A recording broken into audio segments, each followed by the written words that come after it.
చేసినటువంటి సోదరులకు సోదరులకు నెహెమ్యా గ్రంథాన్ని మనం గత కొద్ది కాలంగా చదువుతూ ఉన్నాం. 6-7 అధ్యాయాల్ని 6వ అధ్యాయం చదివాం గత వారం. 7వ అధ్యాయంలో ప్రాకారాన్ని కట్టి తలుపులు నిలిపిన తర్వాత ఎవరెవరు ఆ పట్టణానికి వచ్చి ఆ పట్టణంలో నివసించారు అన్నటువంటి సంగతులు రాయబడి 7వ అధ్యాయాన్ని మనం చదవనవసరం లేదు. ఎందుకంటే 7వ అధ్యాయం అంతా కూడా ఎవరెవరు ఉన్నారు అనేటటువంటి వాళ్ళ వంశాలని తెలియజేసేది.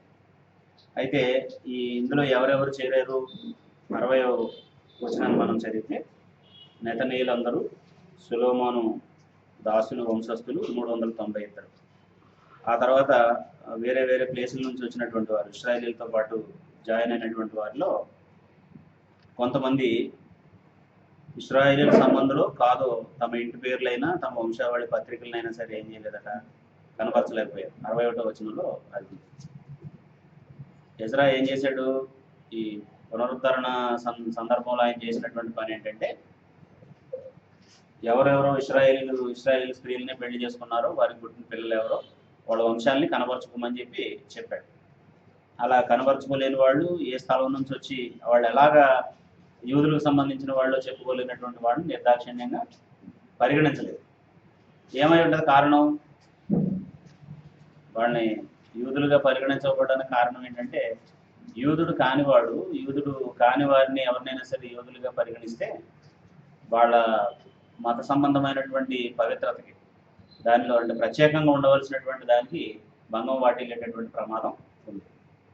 కాబట్టి కఠినంగా అనిపించినా మంచి పని కోసం కాబట్టి చేదు మాత్రం తొందరగా నయం చేస్తుందా రోగాన్ని? అంటే వేసుకునేటప్పుడు చేదుగా ఉంటుంది, కానీ అది ఏం చేస్తుంది? రోగాన్ని మానుతుంది. కాబట్టి అది కఠినమైన నిర్ణయం అని అయినప్పటికీ కూడా ఎక్కడ దాని విషయంలో వెసులుబాటుని ఇవ్వలేదు నెహెమ్యా. ఇలా ఆ అధ్యాయం అంతట్లో కూడా ఎవరెవరు వచ్చారనే మాట ఉంది. 73వ వచనం మనం చదివితే చివరి మాట, వాళ్ళందరూ కూడా తమ తమ పట్టణంలో ఎందు నివాసం చేశారు. ఇప్పుడు ఏమైంది? దేవాలయాన్ని నిర్మించారు, పట్టణాన్ని ప్రాకారాలను నిర్మించారు, యెరూషలేము కూడా ఇంచుమించు పునరుద్ధరించబడింది. అందులో కాపురం ఉండటం అనేటటువంటి దాన్ని మొదలుపెట్టారు. యూదులు చాలా మంది వచ్చేసారు. ఎవరెవరు వచ్చారు అనేటటువంటి వాళ్ళందరికి సంబంధించిన నంబర్ ఇక్కడ చెప్పడం జరిగింది. 66లో సమాజకులందరూ 42,360 మంది. వీరు గాక వీరి పనివారు పనికత్తలు 7,337. గాయకుల్లో స్త్రీ పురుషులు 245. ఇలా అందరి గురించి ఇంతమంది వచ్చారు అనేటటువంటిది చెప్పడం జరిగింది. అంటే ఇంచుమించు 50,000 పైగా ఆ పట్టణంలో ఇప్పుడు నివసించేటటువంటి పరిస్థితి వచ్చింది. 7వ నెల రాగా ఇప్పుడు లోటుగా ఉన్నటువంటివన్నీ కూడా సమకూర్చబడింది. పాడైపోయినటువంటి పట్టణం తిరిగి కట్టబడింది, దేవాలయం పునరుద్ధరించబడింది, దేవాలయానికి కావాల్సినటువంటివన్నీ కూడా సమకూర్చబడింది. యెరూషలేము ప్రాకారాలు, యెరూషలేములో ఉండే దేవాలయం అన్నీ కూడా పునరుద్ధరించబడింది. ఇప్పుడు ఏం కావాలండి వాళ్ళకి? వాళ్ళ అవసరం ఏంటి?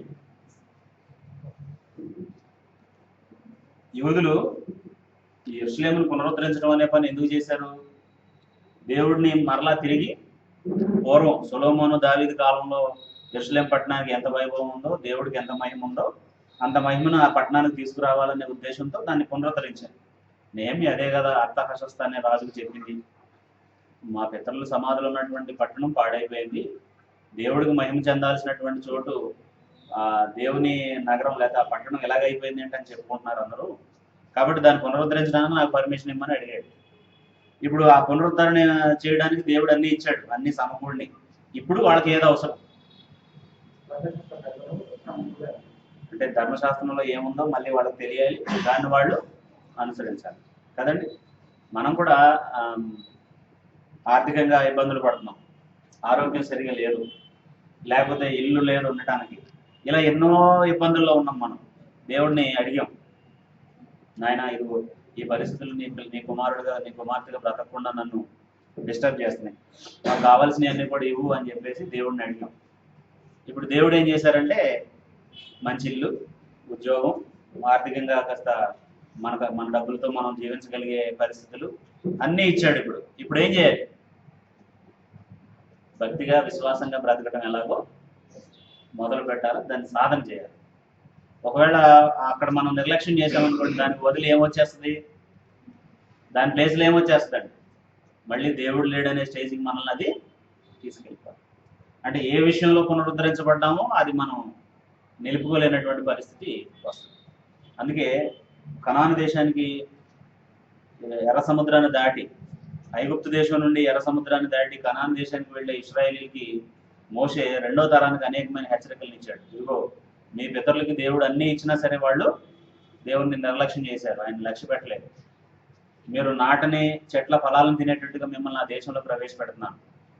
మీరు కట్ట నీళ్లలో మీరు అక్కడ ఉంటారు, మీ చుట్టూ దేవుడే కంచె వేసి ఏ అపాయం మీకు రాకుండా, ఏ తెగులు మీకు రాకుండా ఆయన మిమ్మల్ని కాపాడతాడు. ఇన్ని అనుభవించిన తర్వాత ఆ దేశంలో యెహోవాను మరిచదవేమో, జాగ్రత్త.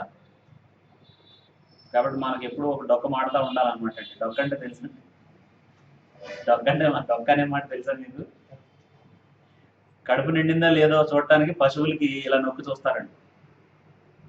పశువుని అది కడుపు నిండా గడ్డి తిందా లేదా అని చూడటానికి పైన ఈ వెన్నుముక భాగం దగ్గర ఇక్కడ ఖాళీ ఉంటుంది కదా, ఇక్కడ ఇలా నొక్కి చూస్తారనమాట అండి. ఇది డొక్క. డొక్క అనే మాట చాలా మందికి అంటే మీకు తెలియదు, అందుకోసం చెప్తున్నాను అనమాట. అది గట్టిగా ఉందనుకోండి, పట్టుకున్నప్పుడు పుష్టిగా ఉందనుకోండి, పిల్లలు కూడా పట్టునొక్కి చూస్తాం మనం. సరిపోయిందా అన్నం తినిపించినప్పుడు వాడికి కడుపు నిండిందా లేదా అని వాడు చెప్పడం బ్యా అంటూ ఉంటాడు అనమాట, తినిపిస్తూ ఉంటాయి. అప్పుడు పట్టునొప్పి చూసి పర్లేదు తిన్నాడులే అని చెప్పేసి వదిలేస్తారు. అంతా నిండిన తర్వాత, కావాల్సినవన్నీ అందిన తర్వాత ఆ దేశం వెళ్ళి ఏం చేయకూడదు, దేవుడు ఎవరు అన్న పద్ధతికి ఇదంతా నా గొప్పతోనే జరిగింది, నా తెలివితేటల వల్లనే జరిగిందని నిర్లక్ష్యం చేయకూడదు. అది చాలా ప్రమాదం. కానీ 99.9% ఏ ప్రమాదం ఉంటుంది ప్రతి ఒక్కరికి? దేవుడు ఏదేది కావాలని మనం అడుగుతామో అవన్నీ ఇచ్చిన తర్వాత డెఫినెట్గా దేవుడిని మర్చిపోతాం. అవునా కదండి? 1,00,000 రూపాయలు జీతం తీసుకునే ఉద్యోగం ఇస్తే ఆదివారం ఖాళీ ఉంటుంది. తప్పెవరిది? తప్పెవరిదండి? బాగా టీచింగ్ చేయగలిగే సామర్థ్యం ఉంటే ఆదివారం స్పెషల్ క్లాసులు చెప్పడానికి మనం వెళ్ళాలి. తప్పెవరిది? ఆరాధన ఉండదు ఆ రోజు, ఎవరిది తప్పు? దేవుడు మంచి గవర్నమెంట్ పోస్ట్ ఇస్తే మనం కలెక్టర్, ఆర్టీఓను, ఎంఆర్ఓను ఏదో అయితే ఆదివారం ఆరాధన చేయడానికి టైం ఉండదు. తప్పెవరిది? కాబట్టి మనం కావాలన్న అన్ని ఇచ్చిన తర్వాత మనం ఎలాగైపోతామంటే రకరకాల పనుల్ని, రకరకాల అంటే మనకు స్నేహితులు పెరిగిపోతారు, పార్టీలు ఫంక్షన్లు అన్నీ పెరిగిపోతాయి, పెళ్ళిళ్ళు అన్నీ గుర్తొస్తాయి. ఏమి లేనప్పుడు మన చుట్టాలు ఎవరికి పెళ్ళి అవుతున్నా సరే ఎక్కడ వెళ్తాంలే అని ఛార్జీలు పెట్టుకుని ఎక్కడ వెళ్తాంలే అని అనుకుంటాం. మనకు కొంచెం అన్నీ వచ్చేటప్పటికి ఏమవుతాయి, ఎక్కడున్న వాళ్ళందరూ మనకే బంధువులు, ఎక్కడ జరిగే కార్యక్రమం అంతట్లో కూడా మనమే పెద్ద మనుషులు. ఆ పెద్దరికం ఎక్కడికి వెళ్ళిపోద్ది అని అంటే దేవుడిని కూడా లక్ష్య పెట్టకుండా వెళ్ళి మనం అక్కడ పెత్తనం చేసే రేంజ్కి అది వచ్చేస్తాం. దేవుడు విడిచిపెట్టి నీకు ఎంత గంట వచ్చినా గౌరవం వచ్చినా సరే అది నీకు అక్కదా లేదు. కాబట్టి దేవుడిని మర్చిపోతాం. అందుకు ఇప్పుడు వాళ్ళకి ఖచ్చితంగా ఏం తెలియాలి? ధర్మశాస్త్రం మళ్ళీ వాళ్ళకి బోధించబడితే, ఆ ధర్మశాస్త్రాన్ని వాళ్ళు నమ్మితే అప్పుడు వాళ్ళు ఆ దేవుడిచ్చిన దేశంలో ఉంటారు. లేకపోతే ఎంతో కాలం పట్టదండి, మళ్ళీ 1 సంవత్సరం లోపే దేవుడు వాళ్ళని తరిమేస్తాడు ఆ దేశం నుంచి. ఆయనే పునరుద్ధరించడానికి సహాయం చేసినా సరే ఆయన మాట వినకపోతే ఏం చేస్తాడు దేవుడు? చాలా మంది ఈ ప్రమాదాన్ని వాళ్ళు గుర్తించరండి. నాకు అది లేదు, ఇది లేదు, అది లేదు అని దేవుడిని అడిగి అన్నీ ఇచ్చిన తర్వాత ఏం చేస్తారంటే, మరి నువ్వు ఇచ్చావుగా అందుకే నాకు కుదరట్లేదు నీ దగ్గరికి రావడం అని తిరిగి తప్పెవరి మీద పెడతారు? దేవుడు. ఎవరి దగ్గర మొదలైందండి ఇది? పెద్దన్నయ్య. ఎవరి దగ్గర మొదలైంది? ఆదామే చెప్పాడు, ఇదిగో నువ్వు నాకు జతగా ఉండాలని ఇచ్చిన ఈ స్త్రీ ఇస్తేనే నేను ఈ పండు తిన్నా. తప్పెవరిది? దేవుడిదే. ఆమెను ఇవ్వకపోతే తినడు కదా ఆయన పండు. సుఖం ఎవరికి? ఆమె సహకరిస్తే, చక్కగా వంట చేసి పెడితే, భార్యగా అన్ని రకాలుగా ఇస్తే సుఖం ఎవరికి? అప్పుడు దేవుడు గుర్తురాడు. ఎప్పుడు దేవుడు గుర్తొస్తాడు?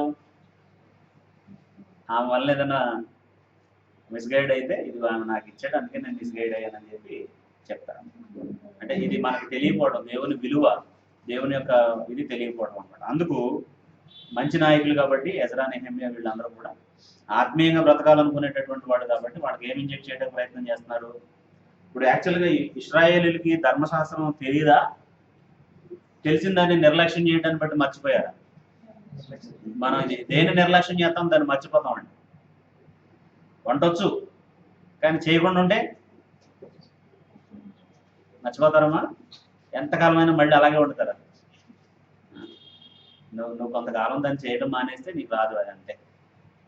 బైక్ బాగా నడుపుతాం, ఒక 2 సంవత్సరం పాటు బైక్ నడుపుకున్నా మళ్ళీ అంతెందుకు 6 నెలల పాటు తీయకుండా ఉండండి. ఎంత మంచి డ్రైవింగ్ చేసే వ్యక్తి అని ఏం చేస్తాడు అంటే, ఎక్కడ నిర్లక్ష్యం ఉంటుందో అక్కడ మన తలాంతులు హరించుకుపోతాయి. వచ్చు అని మానేయకూడదు, లేకపోతే అంటే నిర్లక్ష్యం చేస్తే ఏమవుతుందంటే మనకున్న తలాంతులన్నీ కూడా హరించుకుపోతాయి. ఇప్పుడు ధర్మశాస్త్రాన్ని ఇశ్రాయేలీలు వాళ్ళ భౌతిక చట్టంగా, వాళ్ళ ఆత్మీయ చట్టంగా పొందినటువంటి వాళ్ళు. వాళ్ళకి 2 చట్టాలు అవే. మనకు భారతదేశంలో అనుకోండి, మన భౌతిక చట్టం వేరు, భారత రాజ్యాంగం మనకి భౌతిక చట్టం. మన ఆత్మీయ చట్టం ఏది? కృత నిబంధన లేదా జీవ నియమం. మనం రిలీజియస్గా దేవుని కుమారులుగా బ్రతికే విషయంలో అనుసరించే చట్టం ఏదంటే ఇది.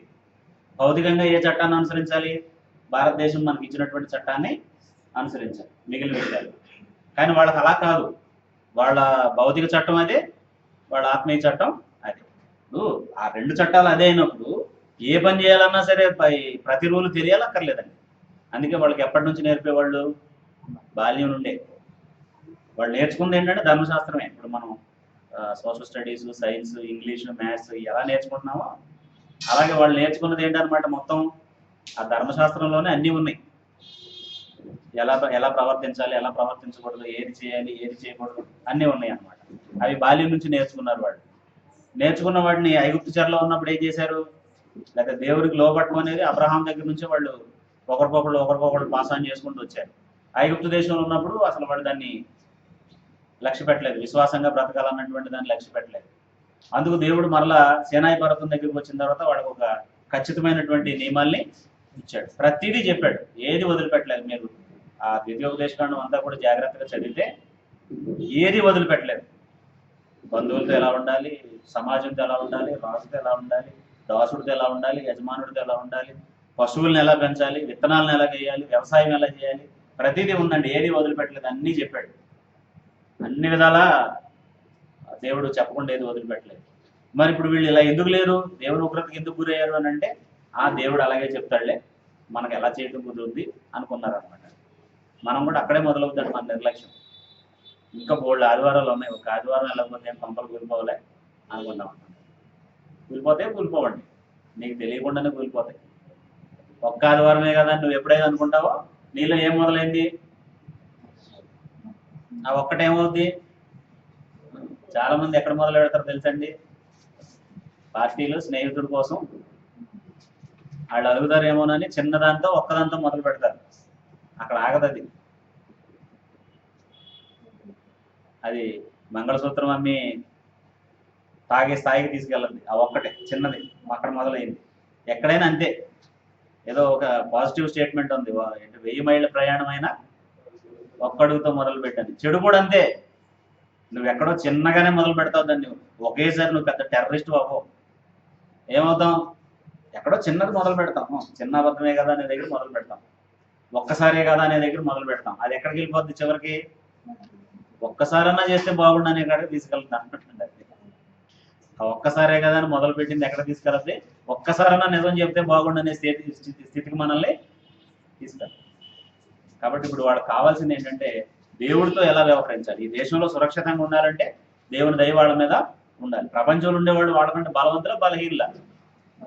బలవంతులు. యెరూషలేము చుట్టూ ఉన్న వాళ్ళు అందరూ కూడా చాలా బలవంతులు. వాళ్ళకి ఒక గంట చాలు వీళ్ళని నాశనం చేసేయడానికి. కానీ ఎవరి దయాహస్తం తోడుగా ఉండి కాపాడుతుంది వీళ్ళని?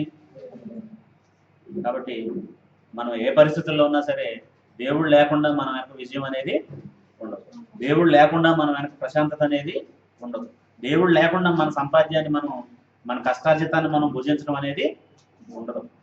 అది ఎవరు గ్రహిస్తారో వాళ్ళు ధన్యులు, వాళ్ళు దేవుడితో సరైనటువంటి సంబంధాన్ని కలిగి ఉంటారు.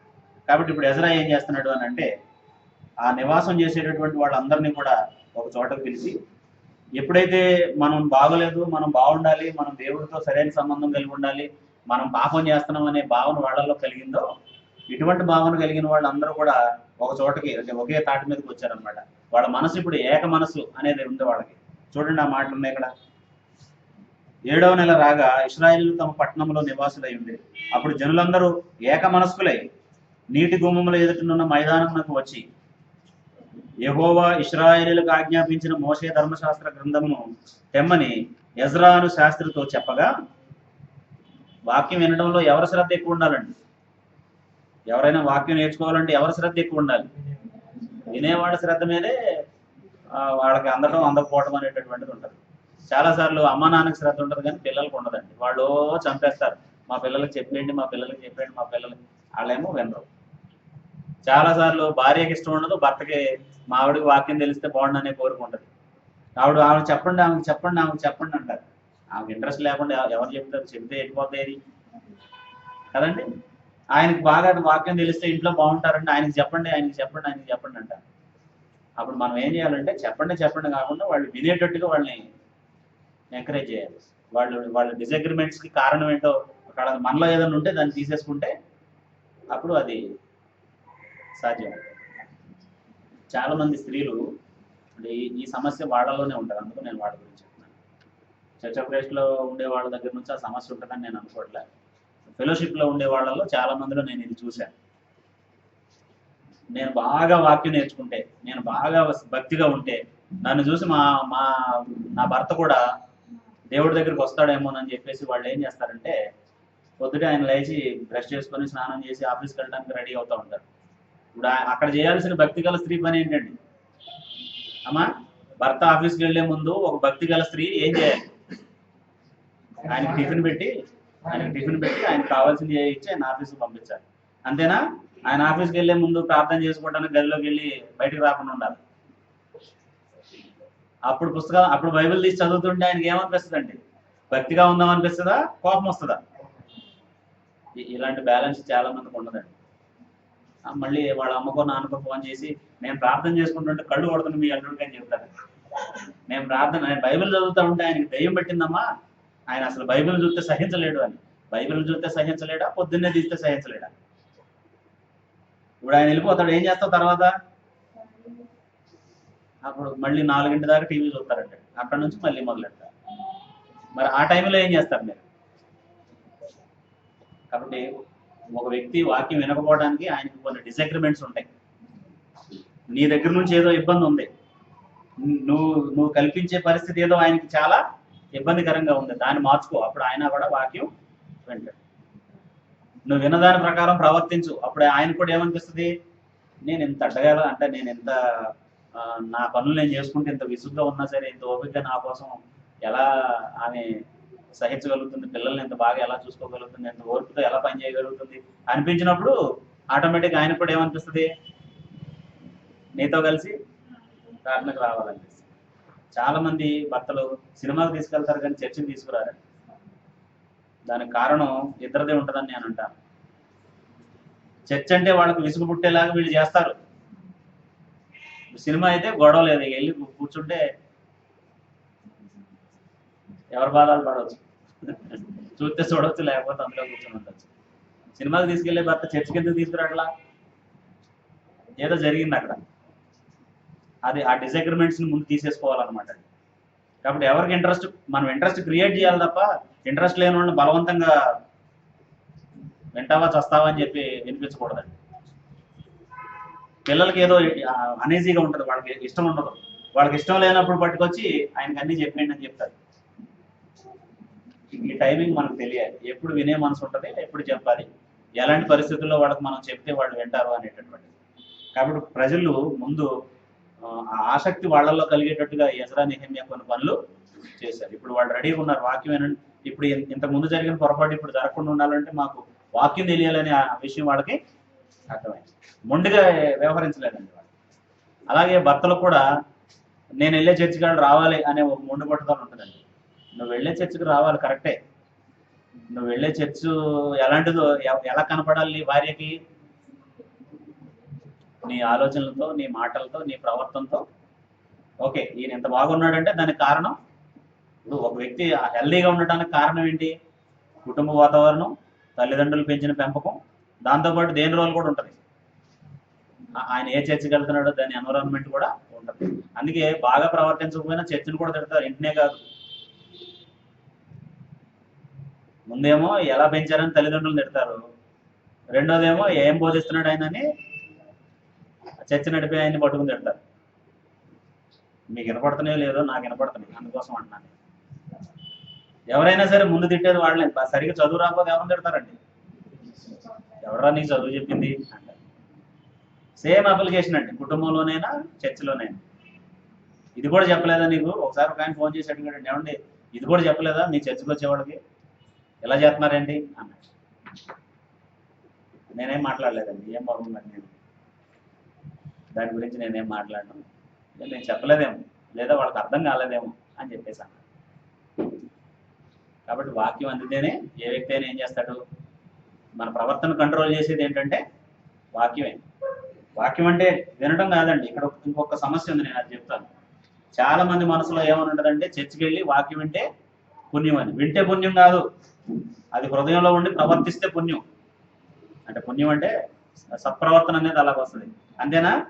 మనసు బాగోకపోతే గుడికి వెళ్ళి రామాయణం విందాం అన్నట్టుగా ఇక్కడికి వచ్చి ఇంటే బాగుంటుందండి. నువ్వు మనసు బాగోపోయినా గుడికి వెళ్ళి అదే ఆలోచిస్తే సుఖమే ఉంది, రామాయణం విను, అప్పుడు బాగుంటుంది. అవునా? చాలా మంది ఏమనుకుంటారంటే ఒక ఒక ఒక ఒక వేరే మతస్థులు ఎలా అనుకుంటారంటే గుడికి వెళ్ళి ఒక కొబ్బరికాయ కొట్టేసి కాసేపు అక్కడ చల్లటి వాతావరణంలో కూర్చుని వచ్చేస్తే మనసు నెమ్మదిగా ఉంటుందని అనుకుంటారు. గుడికి వెళ్ళాం కాబట్టి మనం కోరిన కోరికలు దేవుడు తీర్చేస్తాడు అనుకుంటారు. ఇది కూడా అంతేనా? ఆదివారం చర్చికి వెళ్ళాం కాబట్టి, ప్రభురాత్రి భోజనం తీసుకున్నాం కాబట్టి, కానుకలు వేసాం కాబట్టి మనకు పుణ్యం వచ్చేస్తుందా అండి? ఇక్కడ ఇక్కడ ఏం చెప్పబడిందో దాన్ని అనుసరిస్తేనే వస్తుంది. గుడికి వెళ్ళడం పుణ్యం అనుకుంటేనేమో జీవితం మార్చుకోం. వెళ్ళినందుకు జీవితాన్ని మార్చుకోవాలనే కోరుకుంటే మాత్రం మార్చుకుంటాం. అలా మారాలంటే ఏం తెలియాలి? ముందు మనకి మంచి బిల్డింగ్లు, ఏసీ, చక్కటి కుర్చీలు, లేదా చక్కటి బెంచీలు, ఇవే మనకు కావాల్సింది? బోధ అండి. బోధతో పాటు ఏం కావాలి? సహవాసం కూడా కావాలి. బోధ ఒక్కటే ఆ ప్రభావం చేయదు, సహవాసం కావాలి. సహోదరులు అందరూ ఒకరితో ఒకరు ఒక కుటుంబం లాగా, ఒక సంఘంలో ఏ రీతిగా ఉండాలో ఆ రీతిగా ప్రతి విషయంలో ఉన్నప్పుడు అప్పుడు మనం ఆత్మీయంగా పెరుగుతాం. సహవాసము, బోధ. అందుకే మొట్టమొదట ఆదిమ క్రైస్తవుల్ని గురించి మాట్లాడేటప్పుడు అన్న మాట ఏంటంటే, వీరు అపోస్తుల బోధ యందును, సహవాసం అందును, రొట్టె విరుచుట యందును, ప్రార్థన చేయుట యందును ఎడతెగకుండా ఉన్నారు. బోధ ఏమో డైరెక్షన్ చూపించడానికి, ఎటెల్లాలో తెలియటానికి. బోధ అనేదేమో గూగుల్ మ్యాప్ అనమాట. మనం ఎక్కడికి వెళ్ళాలి, ఎటు రావాలంటే, పలానా చోటకి వెళ్ళాలంటే ఎలా వెళ్ళాలనేది సరైన మార్గం చెప్పేది. సహవాసం అనేది ఎందుకు? బలపరచడం కోసం. మనం బలపరచడం కోసం. కొన్నిసార్లు మనం రకరకాల ఉద్వేగాలకు గురవుతాం. నాకు ఎవరు లేరు, లేకపోతే ఈ విషయంలో నాకు ఎవరో చెప్పుకోవాలి, లేకపోతే ఇలా రకరకాల భావోద్వేగాలు ఉంటాయి మనకి. సమాజంలో ఉండే వాళ్ళకి ఎలాగైతే లోకం తను ఎలాగైతే స్నేహిస్తుందో, దేవుని పిల్లలందరూ కూడా ఏం చేయాలి? ఒకరితో ఒకరు సహవాసం చేయాలి. మనం అందరం కూడా అన్నదమ్ములు, అక్క చెల్లెలు అనే భావన, ఆ భరోసాను ఒకరికొకరు కల్పించాలి. అప్పుడు ఎక్కడైనా మనం వీక్ అవుతా ఉంటే ఇది బలాన్ని ఇస్తుంది మనకి. రొట్టె విరవడం అనేది ఏంటి?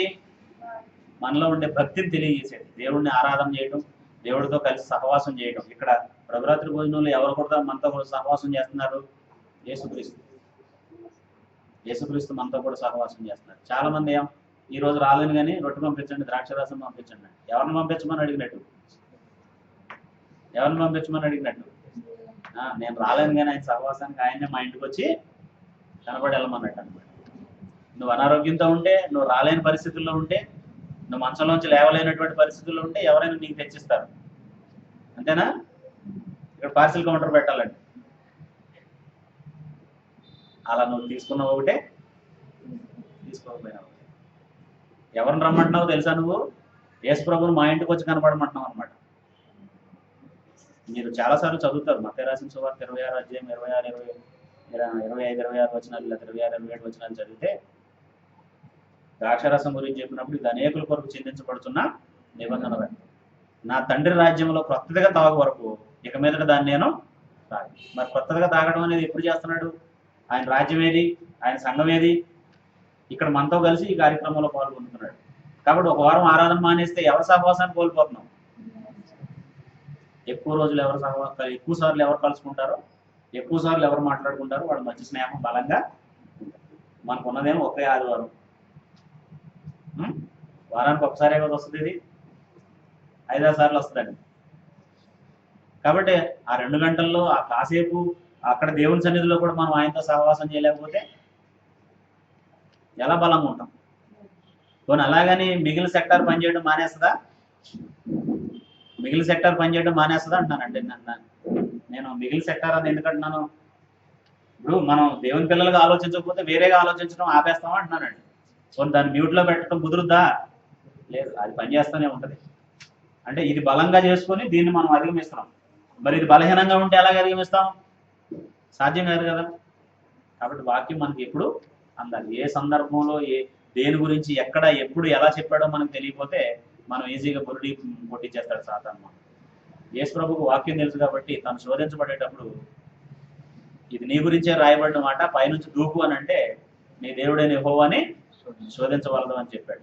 వాక్యం తెలియకపోతే, అవగాహన లేకపోతే చూసుకుందాం, నీ దేవుడు తడాక ఏంటో నా దేవుడు తడాక ఏంటో అంటాం అన్నమాట.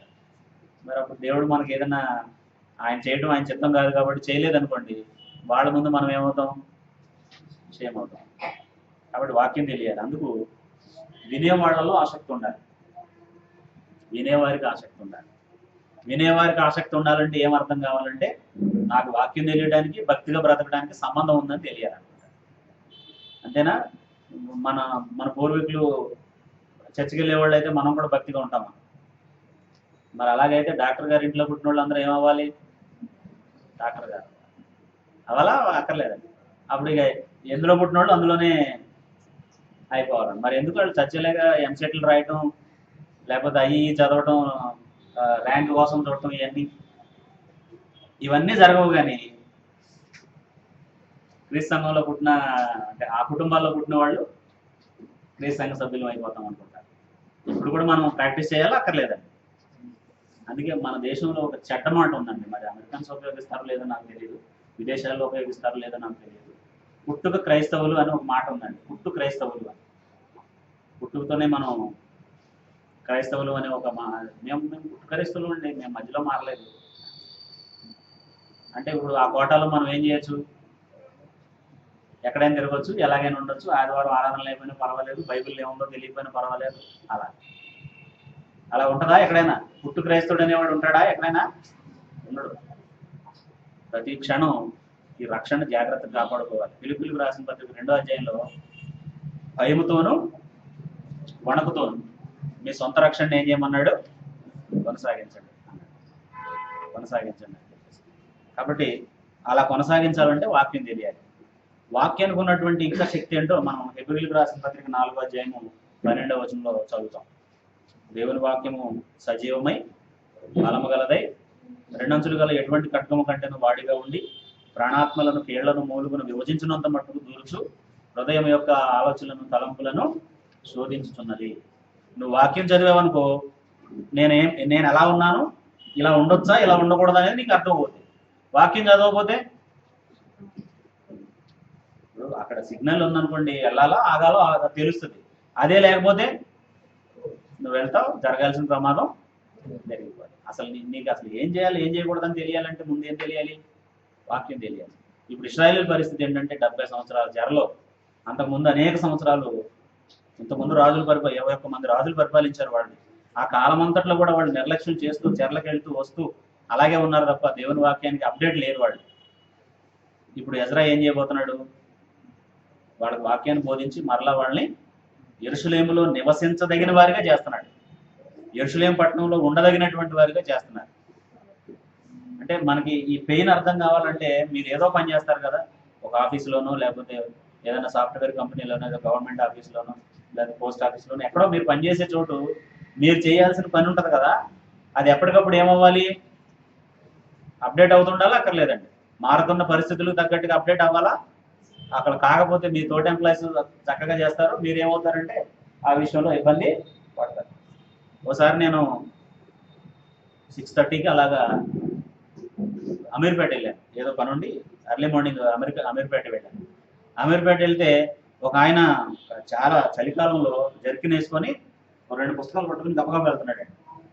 ఈయన ఎవరు 6ంటికే వచ్చేసాడు ఇక్కడికి, మనకు తెలిసిన ఆయన లేకున్నాడని ముందుకెళ్ళి చూశాను, ముఖం చూశాను. బ్రదర్ మీరా ఇక్కడ ఉన్నారేంటి అని అంటే, ఏం చేయాలి బ్రదర్, ఏదో సాఫ్ట్వేర్ వచ్చింది, అది మారిపోయింది, ఇప్పుడు అప్డేట్ అవ్వకపోతే ఆఫీసులో చాలా కష్టంగా ఉంది, నా ఉద్యోగం పోయేలా ఉంది, 5:30 నుంచి 6:30 వరకు క్లాస్ ఉందండి, దీనికి అటెండ్ అయ్యి నేను ఆఫీస్కి వెళ్తున్నానండి అన్నాడు. ఎందుకు నేర్చుకోవాలా సాఫ్ట్వేర్ అయినా? ఆ సాఫ్ట్వేర్ తెలియకపోతే ఇప్పుడున్న పద్ధతిలో ఆయన ఉద్యోగం చేయలేడు, ఆయన ఆ ప్రాజెక్ట్లో ఆయన పనికిరాడు, అది వస్తేనే పనికొస్తాడు. కాబట్టి ఏమయ్యాడు ఆయన ఇప్పుడు? అప్డేట్ అయ్యాడు. మరి దేవుని వాక్యం తెలియకపోతే మనం ఏం చేస్తున్నాం? అయినా సరే అప్డేట్ అనుకుంటున్నాం, మనం వైరస్ ఉన్న సిస్టమ్ లాగా అనుకుంటున్నాం లేదండి. ఇలా తెలియాలి మనకి అనే అంత కన్సర్న్ ఉందా ఇప్పుడు ప్రజలకి? లేదు. ఎవరో ఒకరికి తెలిస్తే చాలు, చర్చికి ఎలా వెళ్ళి రావాలో దారి తెలిస్తే చాలు అనుకుంటున్నాం తప్ప వాక్యం మనకు తెలియాలి, ఏ సందర్భంలో ఎలా బిహేవ్ చేయాలనేది మనకు ఖచ్చితంగా తెలియాలి అని అనుకోవట్లేదు. పూర్వం అంటే నేను హైదరాబాద్ వచ్చిన తొలి రోజుల్లో, అంతకుముందు నేను వేరే చోట పనిచేశాను, అక్కడ కూడా ఒక్కొక్క కుటుంబం ఒక్కొక్క పుస్తకం నేర్చుకునేవాళ్ళు అండి. ఎవరు వారంలో ఎప్పుడైనా ఒక రోజు మా ఇంటికి, నెలలో ఒక రోజు 2 రోజులు మా ఇంటికి వచ్చి ఆదికాండం మాకు చెప్పండి అనేవాళ్ళు. ఆ పుస్తకం వాళ్ళదండి, వాళ్ళకి ఎన్ని అసైన్మెంట్స్ ఇచ్చినా చేస్తారు వాళ్ళు. ఆదికాండంలో 2 అధ్యాయాలు 3 అధ్యాయాలు 4 అధ్యాయాలు ఎక్స్ప్లెయిన్ చేసి పుస్తకం ఎందుకు రాయబడిందని చెప్పి మీరు చదవండమ్మా అంటే చదివేసి ఆ కుటుంబం అంతా కూర్చుని ఆదికాండం 1 అధ్యాయం ఇది ఉంది, 2 అధ్యాయం ఇది ఉంది, 4 అధ్యాయం ఇది ఉందని 50 అధ్యాయాలు చెప్పేసేవారండి ఆ కుటుంబం. అప్పుడు ప్రతి సంఘటన వాళ్ళకి తెలుస్తుందా? ఇప్పుడు ఎన్ని కుటుంబాలకు తెలుసండి ఆదికాండం? ఎన్ని కుటుంబాలకు తెలుసు నిర్గమాకాండం? ఎన్ని కుటుంబాలకు తెలుసు అసలు ఎందుకు బాప్తిసం పొందాలనేది ఎంతమందికి చెప్పగలరు? బంధువులు మిత్రులు అడిగితే నువ్వు ఎందుకు బాప్తిసం పొందావు, ఎందుకు బాప్తిసం పొందాలంటే చెప్పగలిగే వాళ్ళు ఎంతమంది ఉన్నారండి? క్రీస్తు సంఘమే రైట్ అని నువ్వు ఎలా చెప్పగలవు అంటే చెప్పేవాళ్ళు ఎంతమంది ఉన్నారు? ఇవన్నీ తెలియాలంటే ఏం తెలియాలి? బైబిల్లో ఏముందో మనకి తెలియాలి. చాలా మంది ఏమనుకుంటారంటే నాలాగా సేవ చేసేవాడు కదా తెలియాలి అని అనుకుంటారు. సరే, డాక్టర్కి తెలిసినంత డాక్టర్ తెలుస్తుంది, మనకు కనీసం తలనొప్పి వచ్చినప్పుడు ఏం చేయాలి, కడుపు నొప్పి వచ్చినప్పుడు ఏం చేయాలో తెలియాలా అక్కర్లేదా? నీకు కడుపు నొప్పి వస్తుందని కూడా డాక్టరే చెప్తాడా? నీకు తలనొప్పి వస్తుందని కూడా డాక్టరే చెప్తాడా అంటున్నానండి. బోధకుడు చేసే పని బోధకుడు చేస్తాడు, కానీ కనీసం ఎలా ఉండాలి ఏం చేయాలని తెలియడానికి ప్రాథమిక సంగతులను మనకు తెలియాలక్కర్లేదండి. అందుకు మరలా ఇశ్రాయేలీయులకి ఏం బోధిస్తున్నాడు ఆయన? మళ్ళీ ధర్మం వాళ్ళకి తెలిసిందే, వాళ్ళు ఇంతకు ముందు విన్నదే మళ్ళీ వాళ్ళకి అర్థమయ్యేలాగా చెప్తున్నాడు. అది ఎలా జరిగిందో మనం చూద్దాం. యెహోవా ఇశ్రాయేలీయులకు ఆజ్ఞాపించిన మోషే ధర్మశాస్త్ర గ్రంథమును తెమ్మని ఎజ్రాను శాస్త్రితో చెప్పగా, యాజకుడైన ఎజ్రా 7వ మాసమున మొదటి దినమున చదవబడు దాన్ని గ్రహింప శక్తి గల స్త్రీ పురుషులు కలిసిన సమాజం అంతటి ఎదుట ఆ ధర్మశాస్త్ర గ్రంథమును తీసుకుని వచ్చి నీటి గుమ్మం ఎదుటనున్న మైదానంలో ఉదయం మొదలుకొని మధ్యాహ్నం వరకు నిలుచున్న ఆ స్త్రీ పురుషులకు తెలివితో వినగలిగిన వారందరికీ చదివి వినిపించుచూ వచ్చింది. ఎంతసేపు వింటున్నారు అటు వీళ్ళు? ఉదయం మొదలుకొని మధ్యాహ్నం వరకు అక్కడ నిలబడి కూర్చుని కాదండి. కరెంట్ పోతే మనం అసలు దీని మీద ఏకాగ్రత పెట్టలేము. అసలు ప్రస్తుతం మన పరిస్థితి ఏంటంటే, కరెంట్ పోయి ఫ్యాన్ ఆగిపోయింది అనుకోండి, కాసేపు బయటికి వెళ్ళి కాసేపు విసురుకొని ఏదో మన మన మన ఏకాగ్రత దెబ్బతింటది. వాళ్ళు ఏం చేస్తున్నారు? దసరాకి ఇంటికి వెళ్ళాలి, టికెట్లు లేవు, బస్ స్టాండ్ ఎదురుగా పెద్ద క్యూ ఉంది, ఏం చేస్తాం? మరి వెళ్ళాలి, తప్పదు, ఇంటికి వెళ్ళాలి, అమ్మగారింటికి వెళ్ళాలి కాబట్టి టికెట్ కావాలి. ఏం చేస్తామండి? ఎండైనా కొండైనా లైన్లో నిలబడతాం. ఆరాధనలో ఫ్యాన్ ఆగిపోతే ఏం చేస్తాం? ఆరాధన చేయడం మానేసి విసుక్కుంటాం అనమాట. కరెంట్ లేదు, గాలి లేదు, వెలుతురు లేదు అని చెప్పేసి లైన్లో నిలబడి టికెట్లు తీసుకోవాల్సి, పిల్లల ఫీజు కడతాక ఎంతసేపు నుంచి ఉంటాం లైన్లో. మంచి స్కూల్ అనుకోండి, కొంచెం టైం దగ్గరికి వచ్చేసింది అనుకోండి, ఆ స్కూల్ దగ్గర కూడా పిల్లలకు ఫీజులు మనం పే చేయడానికి కూడా గంటలు నిలబడి పే చేస్తాం. ఆరాధనలో చిన్న డిస్టర్బెన్స్ వస్తే మన కాన్సన్ట్రేషన్ వేరే దాని మీదకి. ఎంతసేపు నిలబడ్డారంట వీళ్ళు? ఉదయం మొదలుకొని. ఇదే మనుషులు నిర్లక్ష్యంతో ఉన్నప్పుడు ఎలా ప్రవర్తించారు తెలుసండి? దేవుడు పెందలకాడే ప్రవక్తలను పంపించేవాడు అంట వాళ్ళకి. మంచాల మీద నుంచి పడకల మీద నుంచి లేవక మునిపే తన ప్రవక్తలను పంపిస్తే ఆ ఏదోటి చేసుకోమని దేవుడిని మేము వినం అన్నారంట. చెరకెళ్ళి 70 సంవత్సరాలు ఉన్న తర్వాత బుద్ధి వచ్చిన తర్వాత ఇప్పుడు ఏం చేస్తున్నారు?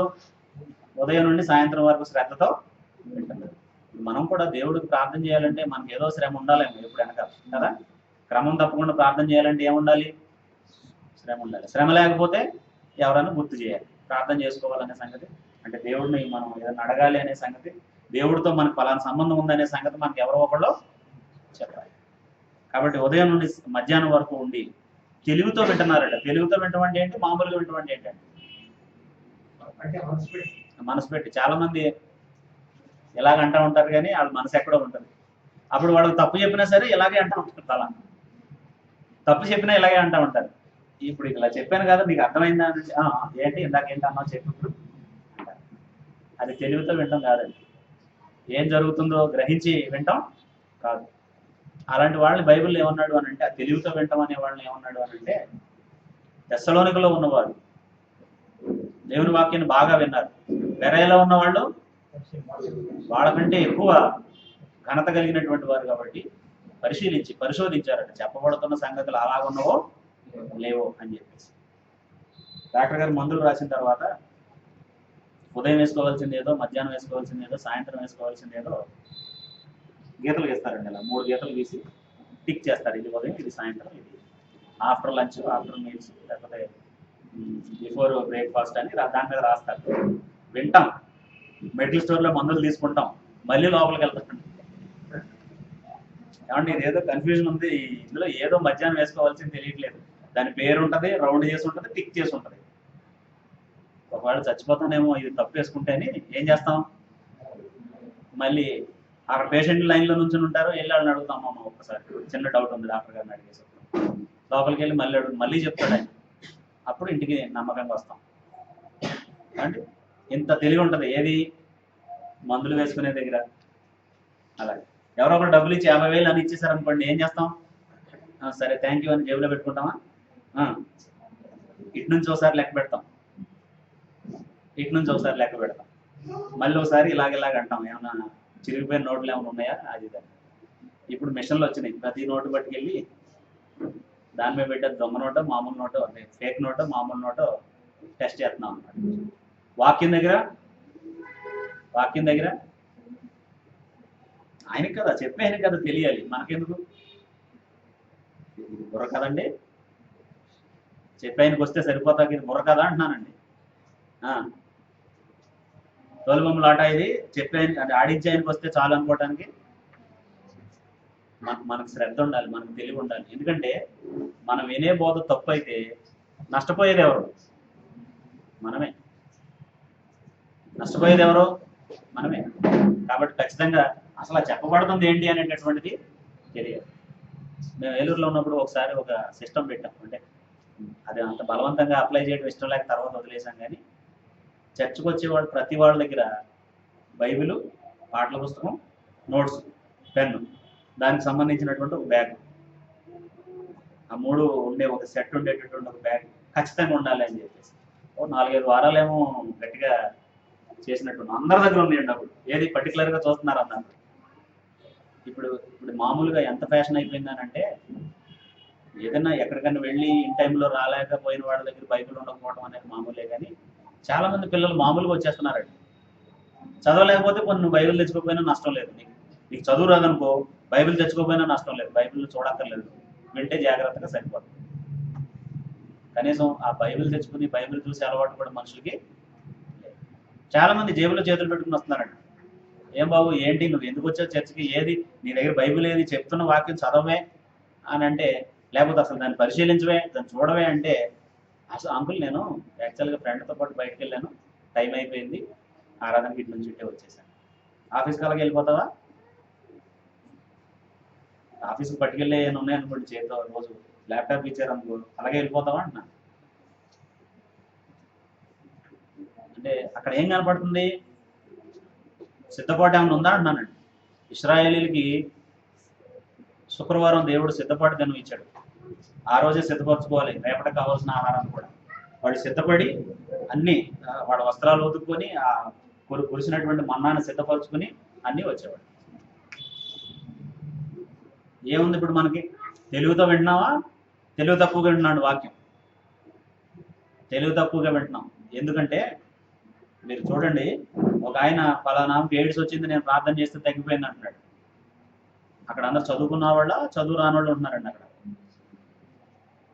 అక్కడ కూర్చున్న వాళ్ళలో పెద్ద పెద్ద ఓ రాష్ట్రాన్ని పరిపాలించేటటువంటి ఆఫీసర్స్ ఉంటున్నారు అక్కడ. వాళ్ళు నిజమే తగ్గిపోయిందంట అని మళ్ళీ బుద్ధి లేకుండా ఇంకొకటి చెప్తున్నారండి.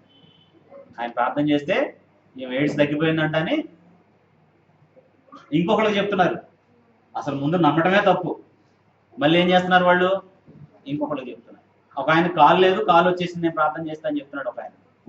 అప్పుడు వీళ్ళు ఏం చేస్తున్నారంటే అవునంట కాలు వచ్చేసిందంట అని చెప్తున్నారు. ఇది తెలుగుతో వింటామా, తెలుగు తక్కువగా వింటామండి? ఎక్కడుంది అలాగని? అసలు అలాంటి దేవుడు చేస్తాడని ఎక్కడుంది? ఎవరికి జరిగింది అలాగా? అసలు మనం ఏ కాలంలో ఉన్నాం, ఏ పద్ధతిలో ఆరాధన చేస్తున్నాం, ఎలా వాక్యం వింటున్నాం, ఏమైనా ఉందా తెలివి? ఎవరిని దృష్టిస్తున్నాడట దేవుడు ఆకాశం నుండి? వివేకంతో తను వెతుకువారు కలరో లేదో అని దేవుడు ఆకాశం నుండి నరులను చూచి పరిశీలించి 53వ కీర్తన 2వ వచనంలో మాట. దేవుడు వివేకంతో వెతికే వాళ్ళని చూస్తున్నాడు. ఆయన గుంపు కోసం చూడలేదండి. గుంపు కోసం అయితే ప్రపంచం అంతా ఆయన దృష్టిలో ఉండేదే. కానీ ఈ ప్రత్యేకమైన గుంపు ఎందుకు ఉంది? వాళ్ళు తెలుగుతో వింటారు అని. మనం తెలుగు తక్కువగా ప్రవర్తిస్తే, క్రీస్తు సంఘం అని చెప్పి అన్ని ఆచారాలని లేకపోతే వివిధ రకాల బోధల్ని, పద్ధతుల్ని మన జీవితంలో ఇంప్లిమెంట్ చేస్తే మనం తెలుగు తక్కువ వాళ్ళలాగానే కనపడతాం దేవుని దృష్టి. దానివల్ల నష్టం ఎవరికి అని అంటే మన తర్వాత తరాలకి. మనకే తెలియకపోతే ఏం చేస్తాం? మన పిల్లల్ని ఎలా పెంచుతాం? వాళ్ళ పిల్లల్ని ఎలా పెంచుతాం? గుడికి వెళ్తే పుణ్యం అన్నట్టే పెంచుతాం. వాడు గుడికి వచ్చాం కదా, ఇంకెందుకు తలనొప్పి, ఇంకెందుకు మీరు మా గురించి వరి అవుతున్నారు అని పేరెంట్స్తో మాట్లాడతారు. కాబట్టి మధ్యాహ్నం వరకు వాళ్ళు వివేకంతో తెలివితో వినగలిగే వాళ్ళందరికీ చెప్పారట. ఆ జనులందరూ ధర్మశాస్త్ర గ్రంథమును ఎలా విన్నారు? శ్రద్ధతో విన్నారు. శ్రద్ధతో వినటం వేరు, ఎలాగోలాగా వినటం వేరు. శ్రద్ధతో వినే వాళ్ళకి ఏంటంటే ఏం చెప్పాను అని అడిగితే మళ్ళీ వాళ్ళు ఏం చేయగలుగుతారు? ఇప్పుడు క్లాసులో 50 మంది పిల్లలు ఉన్నారు అనుకోండి, అందులో కొంతమందే శ్రద్ధతో వింటారు. ఆ శ్రద్ధతో వినేవాళ్ళే నెంబర్ 1 స్టూడెంట్స్ అవుతారు. అక్కడ కూర్చుని ఇంటికాడ ఏం జరుగుతుంది, లేదా ఒకవేళ స్కూల్ లేకపోతే ఏం చేస్తే బాగుండేది అని ఆలోచించుకునే వాళ్ళకి ఆ చెప్పే లెసన్ మనసులోకి వెళ్ళదు. ఒకవేళ మనం అలా ఉంటే మన పరిస్థితి కూడా అంతే. శ్రద్ధతో వింటేనే దేవుని వాక్యం మన హృదయంలోకి వెళ్ళేది. కాబట్టి కొంతమంది ఏమో అర్థం చెప్తున్నారు, ధర్మశాస్త్రం చదువుతున్నారు. కొంతమంది యాజకుల్లో కొంతమంది లేచి ఏం చేస్తున్నారు? దాని అర్థాన్ని వివరిస్తున్నారు.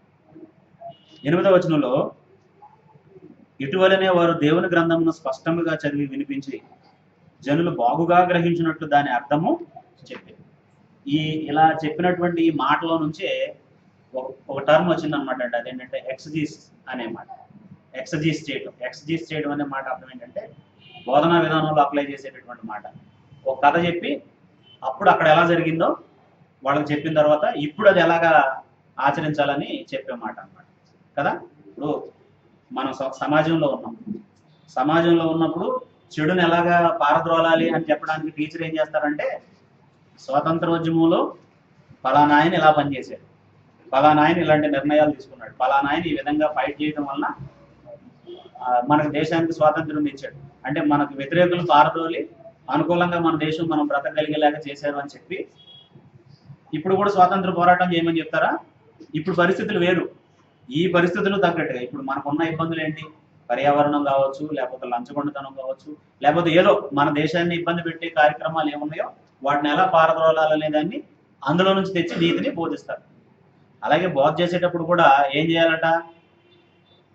ప్రజలు గ్రహించేటట్టుగా వివరించాలంటే అప్పుడు ఏం జరిగిందో చెప్పి ఇప్పుడు దాన్ని ఎలాగ మనం అన్వయించుకోవాలో చెప్పాలి. దాన్ని ఎక్స్జెటికల్ మెథడ్ అంటారనమాట. బీఈడీ చదివేటటువంటి వాళ్ళకి కానీ, ఎంఈడీ చేసినటువంటి వాళ్ళకి కానీ వాళ్ళ బోధనాంశాల్లో ఈ ఎక్స్జెటికల్ మెథడ్ అనేటటువంటిది ఒకటి వాళ్ళకి చెప్తారు. అంటే స్టూడెంట్కి అర్థమయ్యేటట్టుగా చెప్పడానికి అప్పుడు ఎలా ఉందో అది చెప్పి ఇప్పుడు ఎలా దాన్ని అప్లై చేసుకోవాలనేది వివరించేటటువంటి ఒక పద్ధతి. దాన్ని ఆనాడే ఎవరు అనుసరించారు? ఎజ్రా లాంటి బోధకులు, ఎజ్రా లాంటి నాయకులు ఆ రోజే దాన్ని అనుసరించారు. అందరికంటే ఎత్తుగా నిలబడి బోధించేటప్పుడు కూడా అందరు కనబడేటట్టుగా ఉండడం అనేది చాలా ముఖ్యమైనటువంటిది. ఆ కాన్సన్ట్రేషన్ అంతా కూడా ఎవరి మీద ఉంటుంది? చెప్పే వ్యక్తి మీద ఉంటుంది. అందుకే యేసు ప్రభు ఆయన ధోని మీద నిలబడి అందరికీ ఆ సముద్రపు అద్దరిని కూర్చున్నటువంటి వాళ్ళందరికీ చెప్పేవాడు అన్నమాట. ఆయన స్పెషల్గా కనపడతాడు అక్కడ ఉంటే. ఆయన ప్రత్యేకంగా అందరికీ కనబడేటట్టుగా ఆయన వాళ్ళ ఐ కాంటాక్ట్కి దగ్గరలో ఉంటాడు. కాబట్టి ఇలా చెప్పంగానే జనులందరూ కూడా ఏం చేశారట? ధర్మశాస్త్రపు గ్రంథము మాటలు విని ఏడవ మొదలు పెట్టగా ఏడవడం వాళ్ళకి దుఃఖం వచ్చిందటండి. ఎందుకు వచ్చింది దుఃఖం? ఇలా ఉండాలని దేవుడు మనకి బోధిస్తే అసలు దానికి భిన్నంగా మనం ఉన్నామే అన్నప్పుడు ఏం కలిగింది? అదే వాక్యాన్ని మనం వినలేదు, పరిశీలించలేదు అనుకోండి, మనకు సంతోషము కలగదు. అరే నేను దేవుడు ఉన్నట్టుగా ఉన్నాను అని మనకు సంతోషము కలగదు. దేవుడికి వ్యతిరేకంగా నేను ప్రవర్తిస్తున్నాననే బాధ కూడా అంత ప్రమాదం అనమాట అండి. వాక్యం వినకపోవడం, వాక్యాన్ని పరిశీలించకపోవడం, శ్రద్ధగా చదవకపోవడం. ఇప్పుడు నువ్వు అసలు దేవుడికి ఇష్టంగా ఉన్నావో నీకు తెలియదు, ఆయన కష్టపెడుతున్నావో కూడా నీకు తెలియదు. ఏం చేయకపోతే? వాక్యాన్ని చదవకపోతే, వినకపోతే, గ్రహించకపోతే. 119వ కీర్తన 35-36 వచనాలు మనం చదివితే చదవండి ఎవరైనా. 119వ కీర్తన 35-36 వచనాలు.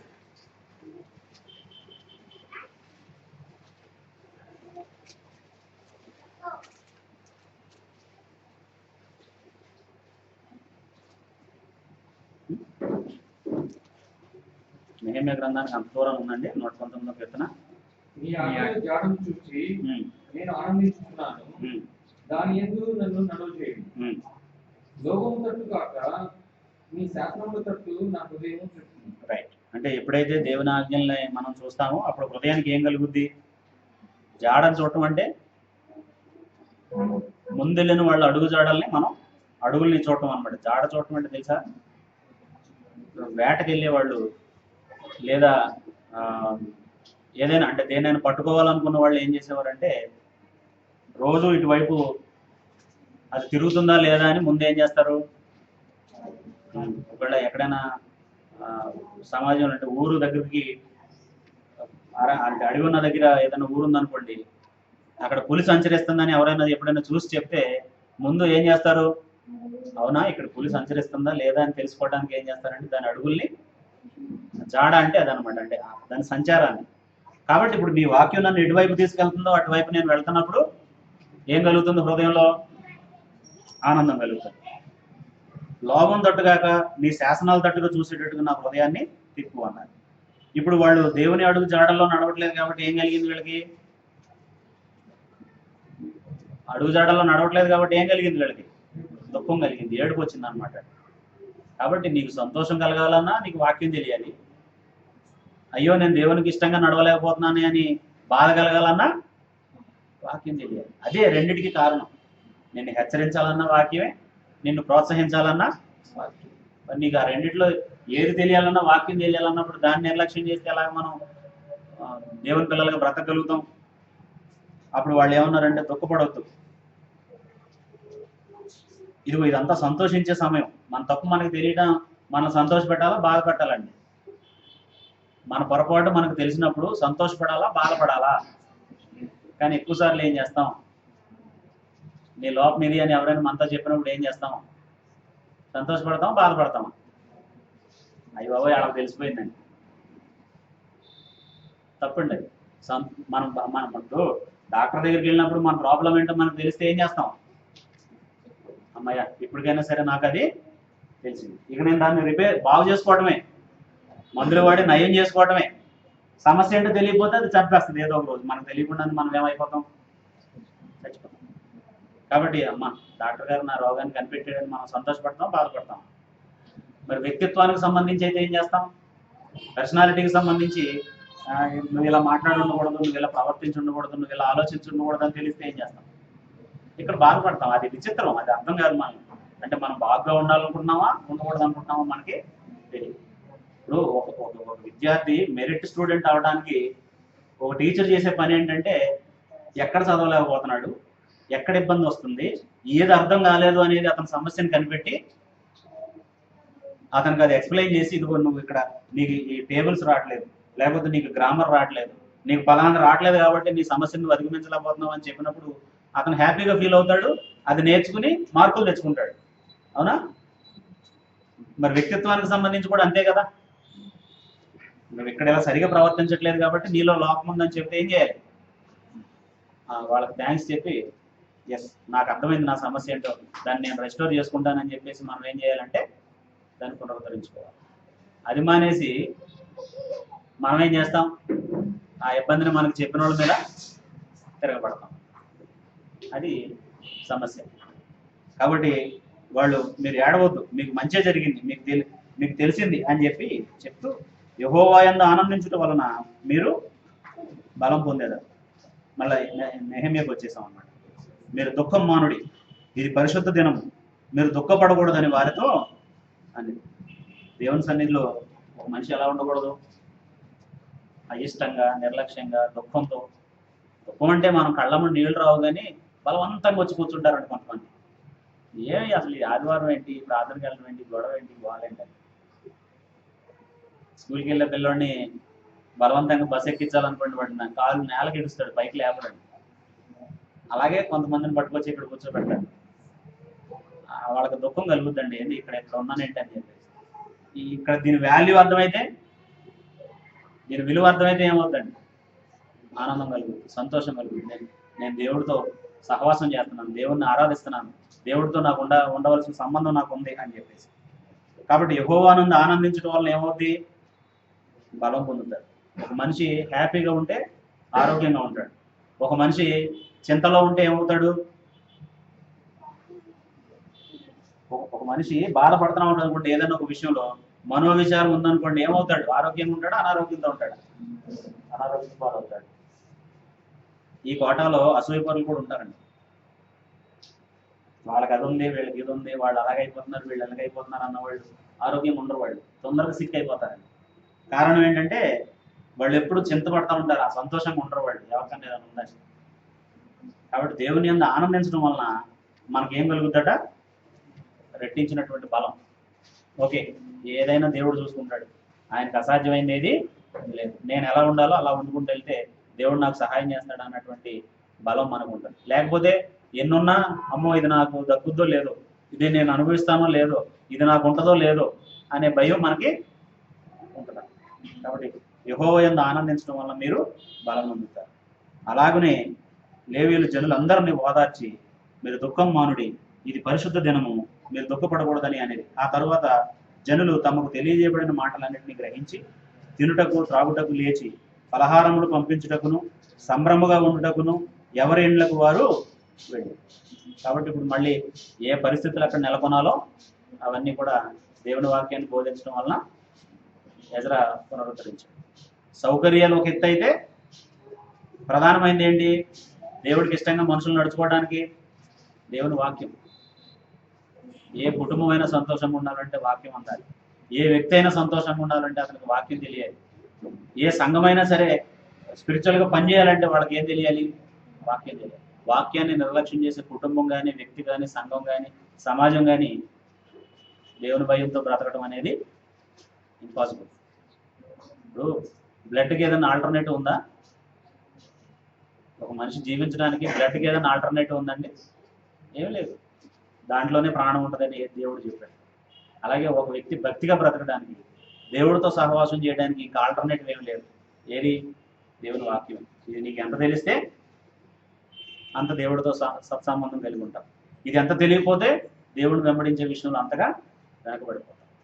కాబట్టి పట్టణాన్ని పునరుద్ధరించి దేవాలయాన్ని నిర్మించినటువంటి యూదులు మరలా ధర్మశాస్త్రాన్ని అనుసరించడం వల్లనే దేవునికి ఇష్టలుగా ఉంటారని గ్రహించినటువంటి ఎజ్రా, నెహెమ్యా వీళ్ళందరూ కూడా ఏం చేశారు అని అంటే దేవుని వాక్యం వాళ్ళకి అందేటట్టుగా వాళ్ళకి బోధించారు. ఆ తర్వాత ఏం జరిగింది అనేటటువంటి దాన్ని వచ్చే వారం మనం చదువు. ఈరోజు మనం నేర్చుకున్న దాంట్లో మనం గ్రహించింది ఏంటి అని అంటే వాక్యాన్ని మనం వినాలి. ఎలా వినాలి? శ్రద్ధతో వినాలి, తెలివితో గ్రహించాలి. తెలివితో గ్రహించిన దాన్ని బట్టి ఏం చేయాలి? ఆనందించాలి. అప్పుడు మనం ఎవరితో సత్సంబంధాన్ని కలిగి ఉంటాం? దేవుడితో సత్సంబంధాన్ని కలిగి ఉంటాం. ఒకవేళ వాక్యాన్ని వినకపోతే, దాన్ని శ్రద్ధతో గ్రహించకపోతే, తెలివితో ప్రవర్తించకపోతే దేవుడితో మనకి సహవాసం ఉండదు. అప్పుడైనా ఇప్పుడైనా అదే సూత్రం. వాళ్ళేమో ధర్మశాస్త్ర విషయంలో అలా ఉన్నారు, ఇప్పుడేమో మనం క్రొత్త నిబంధన విషయంలో ఇలా ఉన్నాం. తెలివితో వినటువంటి ఏంటంటే ఈరోజు దేవుడితో మనకు ఉండే సంబంధంలో ఈరోజు నేను చాలా మందిని చాలా చోట్ల అడుగుతాను ఈ ప్రశ్న, బహుశా మిమ్మల్ని కూడా చాలాసార్లు అడుగుంటాను. క్రొత్త నిబంధన అంటే ఏంటి అంటే చెప్పలేని క్రైస్తవులు చాలా మంది ఉన్నారు. క్రొత్త నిబంధన అంటే ఏంటో తెలియని చాలా మంది క్రైస్తవులు ఉన్నారు కదండి. మేము పొలం కొన్నాం కానీ పట్టా అంటే ఏంటో తెలియదు అన్న వాళ్ళు ఎవరైనా ఉన్నారండి? మేము పొలం కొన్నాం కానీ అగ్రిమెంట్ అంటే ఏంటో తెలియదండి మాకు అన్న వాళ్ళు ఎవరైనా ఉన్నారా? ఎవరు ఉండరు. ఎంత ఏలుముద్ర వేసేవాళ్ళు అయినా సరే ఏం చేస్తారంటే ఆ ఏలుముద్రలే తీసుకుంటారు, అమ్మిన వాడి దగ్గర కొన్నవాడి దగ్గర. అగ్రిమెంట్ లేకుండా ఇద్దరి మధ్య ఆ కొనటాలు అమ్మటాలు అనేటటువంటివి జరగవు. అలా జరగని దాని వల్ల మూడని సమస్యల తర్వాత కూడా వస్తాయి. కాబట్టి ఇప్పుడు పాపం నుంచి విడుదల పొందినటువంటి మనకి దేవుడితో ఏముంది? అగ్రిమెంట్ ఉంది. మన హృదయాన్ని మన మనసుని ఆయన ధర్మ విధులు రాయడానికి మనం లోపరుస్తామని దేవుడు వాటి మీద ఆయన ధర్మ విధుల్ని రాస్తాడని. ఇప్పుడు ధర్మ విధులు మనం గ్రహించాలన్నా, ధర్మ విధులు రాస్తాడని మనకు తెలియాలన్నా మనకేం తెలియాలి? వాక్యం తెలియాలి. వాక్యం తెలిస్తేనే క్రొత్త నిబంధన అంటే ఏంటో తెలుస్తుంది. అప్పుడు ఎక్కడుంది అని అంటే అప్పుడు వాక్యం తెలిసిన వాళ్ళు చెప్పగలుగుతారు. ఇర్మియాలో ఉంది, అదే మళ్ళీ హెబ్రీ పత్రిక 8వ అధ్యాయంలో చెప్పాడు అని చెప్పేసి. బైబిల్ చదవకపోతే ఇవన్నీ తెలుస్తాయా? గ్రహిస్తామా? అర్థం అవుద్దా? దేవుడితో హెల్దీగా ఉంటుందా మన రిలేషను? ఇప్పుడు అమ్మ కొంచెం కిచెన్లో మజ్జిగ చేసే కవ్వు ముందు పట్టరా. కిచెన్ అంటే ఏంటి మమ్మీ అనే పిల్లలు ఎంతమంది ఉంటే సుఖమే ఉందండి ఇంట్లో? ఉపయోగం ఉందా? గ్లాస్ పట్టరా, గ్లాస్ అంటే ఏంటి అనే పిల్లలు 100 మంది ఉన్నారనుకోండి ఇంట్లో, ఏమైనా ప్రయోజనం ఉందా వాళ్ళతో అంటున్నా? అలాంటి పిల్లలు ఎంతమంది ఉన్నారు ఇవాళ దేవుడికి? బాప్తిస్మా అంటే ఏంటి? క్రొత్త నిబంధన అంటే ఏంటి? నీతిమంతులుగా తీర్చబడటమా అంటే ఏంటి? మారు మనసా అంటే ఏంటి? ఇలాగనే వాళ్ళు ఉన్నారా లేదండి? అప్పుడు ఎంత సంతోషంగా ఉంటుందో అమ్మకి. వంటగదంటే ఏంటమ్మా అన్న పిల్లల వలన ఎంత సంతోషం ఉంటుందండి తల్లికి. నాయమ్మే నాయమ్మ అని ముద్రలాడతారా, తిడతారా? నీకు వంటగది కూడా తెలియకపోతే ఎలాగమ్మా, గ్లాస్ అంటే ఏంటో తెలియకపోతే ఎలాగమ్మా, స్పూన్ అంటే ఏంటో తెలియకపోతే ఎలాగమ్మా, తిడతారా మెచ్చుకుంటారా? ఏం మెచ్చుకునేవాళ్ళు కూడా ఉన్నారేమో నాకు తెలియదు. మెచ్చుకుంటే మిమ్మల్ని వాళ్ళు కూడా తిడతారు తర్వాత. అంత ప్రమాదం. మనం ఇప్పుడు అలాంటి డేంజర్ జోన్లో ఉన్నాం. కాబట్టి మనం మారాలి. మన సమయాన్ని వాక్యం నేర్చుకోవడానికి, వాక్యాన్ని చదవడానికి, గ్రహించడానికి కేటాయించాలి. అప్పుడు మనం దేవుని పిల్లలుగా ముందుకెళ్ళడానికి ఆస్కారం. అందరికీ